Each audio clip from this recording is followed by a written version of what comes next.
Hello everyone, I welcome you all in this black and white. आज हम पढ़ने वाले हैं चैप्टर 2 का पार्ट 3। चैप्टर 2 थोड़ा सा बड़ा है। जैसा कि आपको पता था, संदीप गर्ग की बुक को हमने स्टार्ट किया था। संदीप गर्ग बुक से हम कंप्लीट पढ़ रहे हैं, जहां पे हम बुक के साथ साथ मेरे तरीके से कंसेप्ट को सीखने की कोशिश कर रहे हैं। बट क्योंकि हमारे चैनल का मोटिव है कि हम ट्रेडिशनल वे ऑफ टीचिंग को साथ लेके चलें, तो मैं साथ में आपको बुक से भी रीड करवा रहा हूं और उसी के कंसेप्ट्स को सिखाता हूं, फिर मैं बुक से रीड करवाता हूं। ठीक है, तो आज हम करने वाले हैं पार्ट 3, जिसमें हमने कवर कर लिया था पार्ट 1 और पार्ट 2 में हमने क्या क्या कवर कर लिया था, देख लेते हैं। ये रहा, ये कवर हो चुका है, ये कवर हो चुका है। ये दोनों ही बहुत इंपॉर्टेंट टॉपिक है। मैंने एक एक वीडियो लिया है फाइनल गुड, इंटरमीडिएट गुड को बताने के लिए, कंजम्पशन गुड और कैपिटल गुड को बताने के लिए भी मैंने एक पूरा वीडियो लिया है। तो मैं बस इतना सा उम्मीद करूंगा आपसे कि आप भी समझेंगे। ये टॉपिक बहुत अच्छा है, यहां से लेके आपको बोर्ड तक, मतलब या तो इंटरनल्स में या प्री बोर्ड में, इन सब में कहीं ना कहीं, या फाइनली बोर्ड्स में भी जरूर चांसेस है। मतलब मैं 60-70% श्योर हूं कि इनमें से कोई एक तो आपको मिलना चाहिए 2 मार्क में। ठीक है, आज जो अभी हम कवर करने वाले हैं, हम इन तीनों टॉपिक को कवर करेंगे। Domestic territory, normal residence, factor, ये सभी चीजों को कवर करेंगे। तो आ जाओ, आज हम थोड़ा बुक से ही पढ़ते हैं। ठीक है, देखो, डोमेस्टिक टेरिटरी क्या होता है। ठीक है, डोमेस्टिक टेरिटरी क्या होता है, रेसिडेंशिप क्या होता है, इस पे हम बात करेंगे। ठीक है, आ जाओ। देखो, domestic territory of the country, किसी भी कंट्री का डोमेस्टिक टेरिटरी होता है उसका ज्योग्राफिकल फिगर। अगर कोई पूछता है what is the domestic territory of the country, किसी भी कंट्री का डोमेस्टिक टेरिटरी क्या होता है, तो उस कंट्री का जो फिगर है, जो उस कंट्री का ज्योग्राफिकल इमेज है, वही उस कंट्री का डोमेस्टिक टेरिटरी है। ठीक है, अब हमें यहाँ पे इंपॉर्टेंट पढ़ना है रेसिडेंसशिप के बारे में। ठीक है, रेसिडेंसशिप क्या है, रेसिडेंस, नॉन रेसिडेंस, इसका कंसेप्ट, क्योंकि डोमेस्टिक इनकम और नेशनल इनकम के बीच में फर्क समझने के लिए हमें रेसिडेंस और नॉन रेसिडेंस को समझना बहुत जरूरी है। ठीक है, आ जाओ, थोड़ा सा जूम करते हैं इसको, आ जाओ, अबे हो जाओ।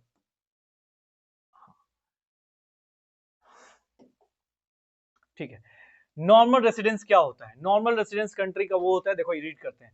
Normal residence of a country refer to an individual और an institution whose ordinary residence in the country and those whose center of economic interest also lies in our country। मतलब क्या है, नॉर्मल रेसिडेंस क्या होते हैं, वो जो कि हमारी कंट्री में ही रहते हैं। ठीक है, जो हमारी कंट्री में रहते हैं, या फिर वो लोग जिनका इकोनॉमिकल इंटरेस्ट हमारी कंट्री में। इकोनॉमिकल इंटरेस्ट का मतलब क्या होता है सर, ये देखो, इकोनॉमिक इंटरेस्ट यानी वो अपना स्पेंडिंग, ठीक है, स्पेंडिंग इस कंट्री में करते हैं। ठीक है, इकोनॉमिकल इंटरेस्ट मतलब क्या होता है, वो अपनी अर्निंग का कुछ पोर्शन कंट्री में स्पेंड करते हैं, यानी उनके एसेट्स कंट्री में है। इसी कंट्री में जैसे होता है कई बच्चे लोग, कई के फादर्स बाहर काम कर रहे हैं, ठीक है, लेट्स सपोज जर्मनी में काम कर रहे हैं, बट उनके इनकम का ठीक ठाक पोर्शन इंडिया में स्पेंड होता है, तो उनका इकोनॉमिकल इंटरेस्ट कहाँ है, इंडिया में। तो वैसे लोग, ठीक है। नाउ द रेसिडेंट, देखो यहाँ पे, द रेसिडेंट लिव और located with in the domestic territory, जो हमारे इंडियन टेरिटरी के अंदर रहते हैं वो। ठीक है, दूसरा, the residents carry out the basic economical activity, earning, spending, accumulation from the from that location. यानी मैं जर्मनी में रह के इंडिया में अपना पैसा स्पेंड कर रहा हूं, इंडिया में एसेट खरीद रहा हूं, तो मैं कौन हूं, मैं रेसिडेंस हूं। ठीक है ना, अब बात करते हैं कौन कौन नहीं है। चलो यहां से बात करते हैं, फिर मैं अपने तरीके से भी थोड़ा सा समझा दूंगा। जो भी टूरिस्ट आते हैं हमारी कंट्री में, वो हमारे रेसिडेंस नहीं है, वो हमारे रेसिडेंट नहीं है। जो भी आ रहे कंट्री घूमते हैं और चले जाते हैं। ठीक है, फॉरेन स्टाफ और एम्बेसी, आप समझो जो हमारे एम्बेसीज में, ठीक है, एम्बेसीज में जो बाहर के लोग आते हैं काम करने के लिए, जैसे इंडिया में अगर मानते हैं जर्मनी की एम्बेसी है, उसमें, अच्छा जर्मनी की एम्बेसी है, उसमें जो जर्मन लोग आ रहे हैं काम कर रहे हैं, वो रेसिडेंस कभी नहीं बनेंगे इंडिया के, वो हमेशा नॉन रेसिडेंस ही रहेंगे। समझ रहे हो, जर्मनी का एम्बेसी है यहाँ पे, ठीक है, जर्मनी का एम्बेसी है, वहां जर्मनी से कुछ लोग आते हैं, जर्मन एम्बेसी में काम करते हैं, तो उनको कभी भी इंडियन सिटीजनशिप नहीं माना जाएगा या सिटीजनशिप नहीं मिलेगा। ठीक है, दूसरा बात करते हैं इंटरनेशनल ऑर्गेनाइजेशन यूएनओ, डब्ल्यूएचओ, एक और है आईएमएफ, वर्ल्ड बैंक।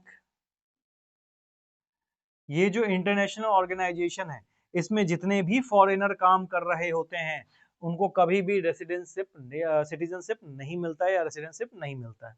ठीक है, चलो या मैं अपने तरीके से समझाऊं आपको ये। चलो आ जाओ देखते हैं थोड़ा सा। ये रहा हमारा बोर्ड, ये लास्ट क्लास का है। चलो क्या बोला मैंने सर, रेसिडेंस और नॉन रेसिडेंस, एनआरआई। ठीक है, मैंने बोला कि वो पर्सन जो कि इंडिया में ही, जो पर्सन डोमेस्टिक टेरिटरी में ही रहता है, the person who lives in the domestic territory of the country। जो पर्सन डोमेस्टिक टेरिटरी यानी इंडिया का, जो अगर मानते हैं इंडिया है, इसके अंदर रहता है, उसका वो क्या है, वो रेसिडेंस है सर। दूसरा पॉइंट क्या है, those person, the person whose economical interest, दूसरा क्या है, द पर्सन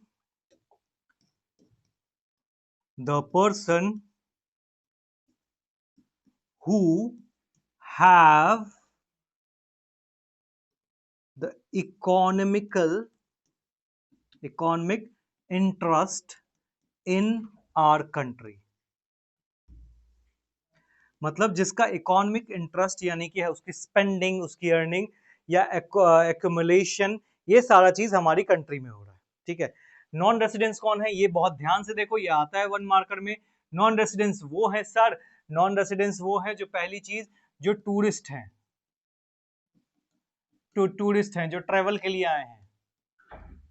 ठीक है, दूसरा क्या है, वो पर्सन जो कि, अच्छा एक और पॉइंट देख लो, मैं यहां पे ऐड ऑन करवाता हूं, एम्बेसडर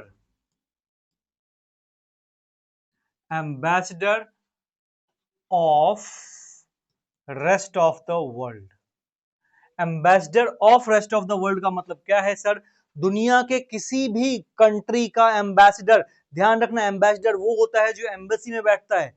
अगर जैसे इंडिया में मान लेते हैं, इंडिया में जर्मनी की एम्बेसी भी है, जैसे अगर मान लेते हैं ये इंडिया है, ये इंडिया है, तो इंडिया में यहाँ पे जर्मनी की एम्बेसी भी होगी, पाकिस्तान की एम्बेसी भी है, सारी कंट्री की एम्बेसी है हमारी कंट्री में। तो उसके अंदर जो भी एम्बेसडर बैठेंगे वो कभी भी रेसिडेंस नहीं हो सकते हैं। यहाँ पे जो भी जर्मन पीपल बैठेंगे, पाकिस्तानी बैठेगा, चाइनीज बैठेगा, स्पेनिश बैठेगा, जो भी पर्सन बैठेंगे वो कभी भी रेसिडेंस नहीं हो सकते हैं। तो एम्बेसडर, जो दूसरी कंट्री के एम्बेसडर हैं, वो कभी भी इंडियन सिटीजन नहीं बन सकते हैं। वैसे ही ये देखना, हमारी कंट्री के जो एम्बेसडर हैं, हमारी कंट्री के एम्बेसडर कभी हमारी कंट्री में नहीं रहते हैं। ठीक है, हमारी कंट्री के एम्बेसडर हमेशा क्या कहेंगे, रेस्ट ऑफ द वर्ल्ड में होते हैं। समझना, ambassador of rest of the world. ठीक है, ambassador of rest of the world, बाकी दुनिया के एम्बेसडर कभी भी इंडिया के रेसिडेंस नहीं हो सकते हैं। ठीक है, ambassador of India, ambassador of India, India के जो एम्बेसडर होंगे वो चाहे दुनिया के किसी भी कोने, एम्बेसडर को बनाया ही जाता है ताकि वो इंटरनेशनल रिलेशन को संभाले। तो इंडिया का जो एम्बेसडर होगा वो कभी भी इंडिया में नहीं होंगे, वो इंडिया के बाहर ही होंगे, किसी भी कंट्री में हो सकते हैं। इंडिया के एम्बेसडर किसी भी कंट्री में रहेंगे, कभी भी वो किसी और कंट्री का रेसिडेंस नहीं बन सकते, वो हमेशा इंडियन ही रेसिडेंस रहेंगे। ये एम्बेसडर के साथ क्लॉज है कि अगर वो इंडिया का एम्बेसडर है तो इंडिया का ही रहेगा, चाहे वो दुनिया के किसी भी कोने में रहे। अगर वो जर्मनी या किसी और कंट्री का एम्बेसडर है तो वो वहीं का रहेगा, चाहे वो कितना भी टाइम इंडिया में आके रह ले। ठीक है, दूसरा देखना, नॉन रेसिडेंस कौन होते हैं, जो स्टडी पर्पस के लिए आते हैं, जो स्टूडेंट होते हैं। ध्यान रखना, जिनका भी स्टूडेंट वीजा लगता है, उनको स्टूडेंट वीजा के बाद जब जॉब करते हैं तब जाके उनको पीआर मिलता है किसी भी कंट्री का। जब तक वो पढ़ने के लिए जा रहे हैं तब तक वो रेसिडेंट नहीं बनते हैं, ठीक है। स्टडी पर्पस के लिए आया है तो एनआरआई ही रहेगा, या फिर मेडिकल पर्पस के लिए। समझना है, हमारे एम्स, दिल्ली एम्स में बहुत सारे लोग हैं जो दुनिया के बाकी कंट्री से, मतलब बाकी बाकी कंट्री, इंडिया को छोड़ के बाकी कंट्रीज से आते हैं इलाज करवाने के लिए। वो कभी भी रेसिडेंस नहीं बन सकते हैं, वो हमेशा एनआरआई ही रहेंगे, वो हमेशा एनआरआई ही रहेंगे, ठीक है। चलो, ये सारा क्लॉज होपफुली आपको समझ में आएगा, रेसिडेंस और नॉन रेसिडेंस का डिफरेंस। रेसिडेंस वो पर्सन है जो कंट्री में रहता है, या फिर उसका इकोनॉमिकल इंटरेस्ट हमारी कंट्री में है, ठीक है। ये एम्बेसडर ऑफ इंडिया, ये हमेशा रेसिडेंस रहेंगे, ये एक बार पेपर में आ चुका है। नॉन रेसिडेंस जो टू ट्रेवल के लिए आए हैं, एम्बेसडर है इंडिया के, स्टडी, मेडिकल, या फिर आप लग सकते हो इंटरनेशनल ऑर्गेनाइजेशन, इंटरनेशनल ऑर्गेनाइजेशन जैसे कि WHO, ठीक है, IMF, UNO, वर्ल्ड बैंक,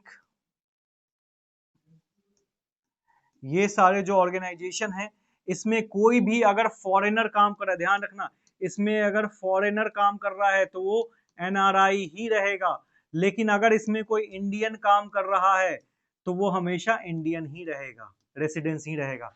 यानी क्या बोल रहा हूं, अगर जैसे WHO का ऑफिस यहाँ दिल्ली मंडी हाउस में है, उसमें जितने भी फॉरेनर काम कर रहे हैं फॉरेनर ही रहेंगे, जो इंडियन काम कर रहे हैं वो इंडियन ही रहेंगे, ठीक है। बहुत सिंपल सा है सर, होपफुली आपको ये समझ में आया होगा, ठीक है।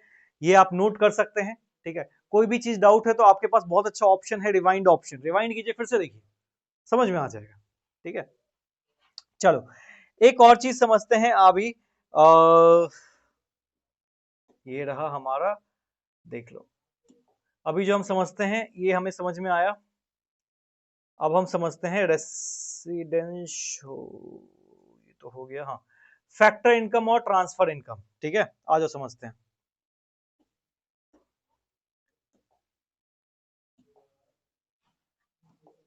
सर, इनकम दो तरीके की होती है, ठीक है, फैक्टर इनकम और non factor income. Non factor income जिसको कि हम ट्रांसफर पेमेंट भी बोलते हैं, ट्रांसफर पेमेंट भी बोलते हैं, ठीक है। इसका एक और नाम है अनअर्न्ड इनकम, अनअर्न्ड इनकम, ठीक है। इसका फैक्टर इनकम का दूसरा नाम है अर्न्ड इनकम। तो आपको वर्ड से ही समझ में आ रहा होगा फैक्टर इनकम क्या है। फैक्टर इनकम वो इनकम है जो कमाया गया है, ठीक है। फैक्टर इनकम वो है जो कि कमाया गया है, यानी आपने कोई ना कोई एक्टिविटी किया, जैसे मैं आपके लिए काम कर रहा हूं, आप मुझे पैसे दे रहे हो, these are the factor. Non factor क्या है सर? नॉन फैक्टर वो इनकम है जो कि कमाया नहीं गया है, यानी डोनेशन, गिफ्ट, ग्रांट, ये सारी चीजें जिसमें यूनिलेटरल ट्रांजेक्शन है, समझ रहे हैं? यूनिलेटरल मतलब एक साइड से ही ट्रांजेक्शन किया जा रहा है। जब हम किसी को गिफ्ट देते हैं या ग्रांट देते हैं या डोनेशन देते हैं, लेट सपोज अगर मुझे कहीं को डोनेशन देना है तो सिर्फ मैं दे रहा हूं ना, वो तो मुझे बदले में कुछ दे ही नहीं रहा है, इसको बोलते हैं यूनिलेटरल ट्रांजेक्शन, ठीक है। समझना है यहाँ पे बात को। फैक्टर इनकम क्या होते हैं? चार तरीके के होते हैं, रेंट, इंटरेस्ट, प्रॉफिट और कंपनसेशन ऑफ एम्प्लॉय। ये चार ही तरीके से पैसा कमाया जा सकता है। दुनिया में पैसे कमाने के चार ही तरीके हैं, ठीक है। रेंट यानी मैंने कहीं पे, देखो चारों ही फैक्टर इनकम है, यानी मैंने बहुत पैसा लगा के मेहनत करके घर बनाया, उससे रेंट कमा रहा हूं, तो ये मेरा फैक्टर इनकम है। इंटरेस्ट, इंटरेस्ट क्या है? जब मैंने बहुत सारा पैसा कमाया, बैंक में डाला, तो बैंक से मुझे ब्याज मिलता है। प्रॉफिट क्या है? मैंने बिजनेस बनाया, बिजनेस में जब मुझे अच्छा कर रहा हूं तो मुझे प्रॉफिट मिल रहा है, तो अगेन अर्न इनकम है। कंपनसेशन ऑफ एम्प्लॉय क्या होता है? मैं महीने भर किसी के यहाँ काम करता हूँ, बदले में मुझे पैसा देता है, that is compensation of employ. Clear है? तो ये चार ही सोर्स हैं फैक्टर इनकम के, ठीक है। अनअर्न्ड इनकम क्या है? गिफ्ट, ग्रांट्स, डोनेशन, ठीक है, ये सारे क्या है?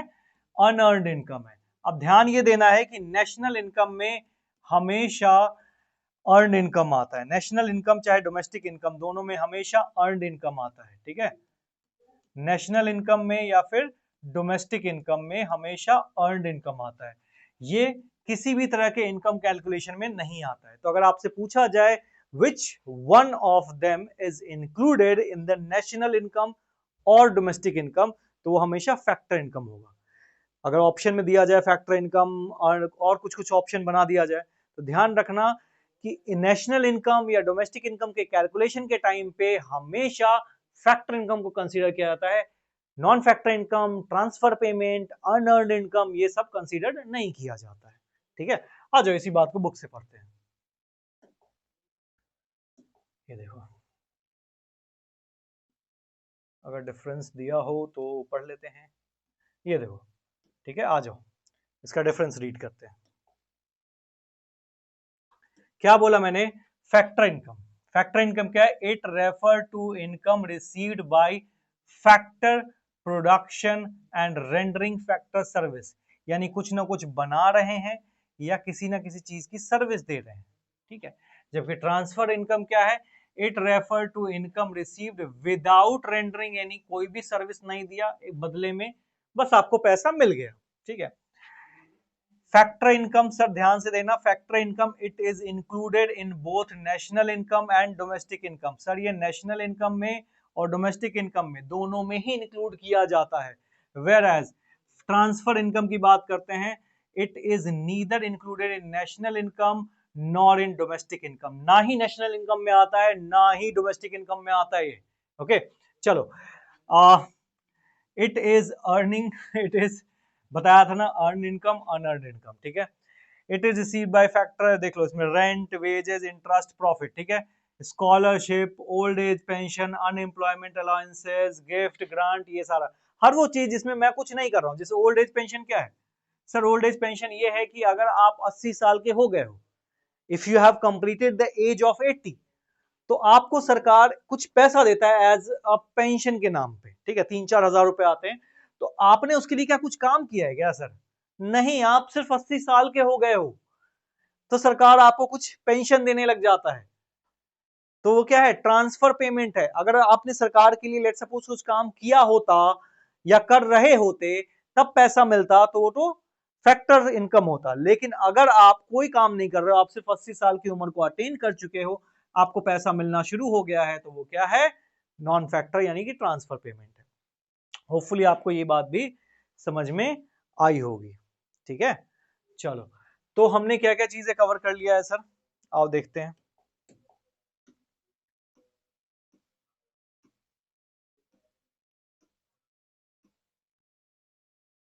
हाँ, ये रहा।